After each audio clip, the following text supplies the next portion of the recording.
Alors nous venons de voir notre échelle, l'infiniment grand. Passons maintenant certainement à la partie la plus importante, car encore aujourd'hui elle constitue le saint graal de la physique. Passons à l'infiniment petit de l'atome. L'infiniment petit de l'atome.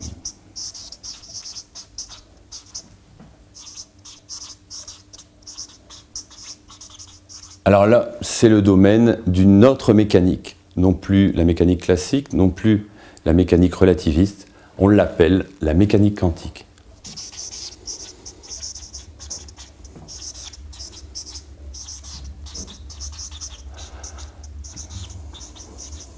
Et tout comme je vous ai parlé de grands scientifiques comme M. Poiseuille et bien sûr M. Albert Einstein pour la mécanique relativiste, pour la mécanique quantique, pour moi, la personne qui a inventé la théorie des quantas, c'est bien sûr Max Planck, donc Planck. Comment passer de ce qu'a fait Max Planck avec sa fameuse théorie des quantas à ce que nous avons vu précédemment, c'est-à-dire des équations d'un liquide en écoulement? Alors on va prendre son équation, Max Planck. Son équation, elle s'écrit très simplement, E égale. Donc E, c'est une énergie. L'unité, ce sont des joules. Comme tout à l'heure, on avait des pascals, ce sont des joules. Est égale à une constante qu'on appelle la constante de Planck, qui est dite universelle. Elle fait partie de ces constantes fondatrices de la physique, un peu comme si la nature avait en elle des constantes comme ça fort, incontournables, et qui la structurent. Je n'y crois pas trop, mais vous allez voir. Une constante qui s'appelle la constante de Planck fois ce qu'on peut appeler une fréquence, dont l'unité est des secondes moins 1. Cette fréquence, on peut l'écrire, et elle s'écrit d'ailleurs, c'est le rapport de la vitesse de la lumière, C, à la longueur d'onde de la particule quantique. Quand on a écrit ça, pas facile au premier abord de faire le lien avec ce que nous avions fait précédemment. Et c'est là que c'est l'imagination, c'est le travail du physicien de réfléchir et de se dire comment peut-on revenir à ce que nous avions avant, et ainsi peut-être trouver ce fameux lien entre la mécanique quantique et les autres parties de la physique. Et là, je vous le donne en mille, et je vais d'ailleurs venir sur un exemple très concret de votre quotidien. On divise par un volume. Et comme on veut maintenir l'égalité, on est obligé de diviser par un volume les deux membres de l'égalité. Et là, une énergie dans un volume, c'est votre cocotte minute. La cocotte minute qui bout, on met de l'énergie dedans, elle a un volume fini. Qu'est-ce que ça donne? Une pression dans la cocotte minute. Et une énergie par un volume, en thermodynamique statistique, ça s'appelle une pression. Et oui, on retrouve le taux dont l'unité de pression est les pascals que nous avions précédemment. De l'autre côté, on a bien une fréquence, mais oui, une fréquence, c'est faire un cisaillement. Et oui, F, c'est bien un cisaillement, c'est notre fameux gamma point de notre tuyau d'arrosage, c'est aussi le gamma point de la relativité générale d'Einstein. Restez maintenant, et le calcul est simple, mais encore fallait-il y penser, le rapport de la constante de Planck à un volume. Si vous analysez, vous allez trouver que c'est une viscosité et qu'elle se trouve bien sûr être en pascal fois des secondes comme précédemment.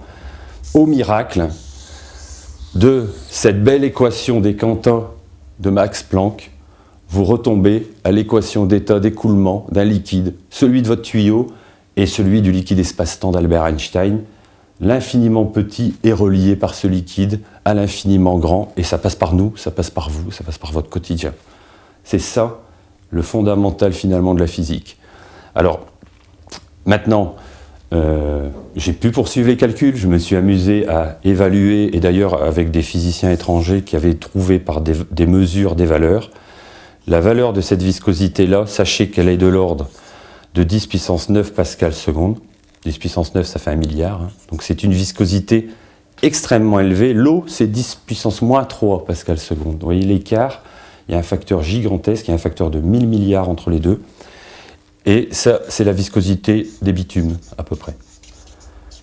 Donc oui, nous vivons dans un liquide très visqueux, très pâteux, qui est en écoulement dans l'univers. Et oui, nous venons de faire le lien entre les trois mécaniques, la mécanique quantique, la mécanique relativiste et la mécanique générale.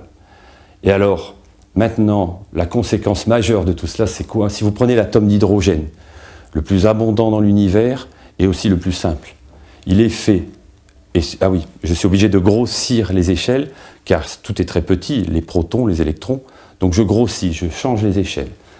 En changeant les échelles, on a le proton qui serait une bille d'1 mètre de diamètre. L'électron serait une bille d'environ 3 fois ce diamètre, donc 3 mètres de diamètre, ça c'est l'électron. Entre les deux, et jusqu'à présent, avant cette théorie unifiée, il y avait 53 km de vide. C'est-à-dire 53 km de rien. Et bien, avec cette théorie, nous avons rempli le vide. Désormais, entre le proton et l'électron, il y a un liquide en écoulement, un liquide très visqueux, et la mécanique de l'électron se rapporte ainsi à celle de l'univers. Nous avons trouvé le lien entre l'infiniment petit et l'infiniment grand. Alors maintenant, vous imaginez bien que c'est une vision nouvelle du monde dans lequel nous vivons, et il était essentiel pour moi d'essayer d'évaluer quelles sont les conséquences dans différents domaines des sciences de cette approche et de cette découverte. Qu'allons-nous pouvoir en déduire à la fois, alors je suis physicien mais je suis aussi biologiste, en termes de physique du monde, mais aussi, et c'est là que je m'intéresse plus particulièrement aujourd'hui à l'interaction entre cette physique et la biologie, pour le fonctionnement des êtres humains, le fonctionnement de nos sociétés. C'est ce que je vous invite à découvrir maintenant.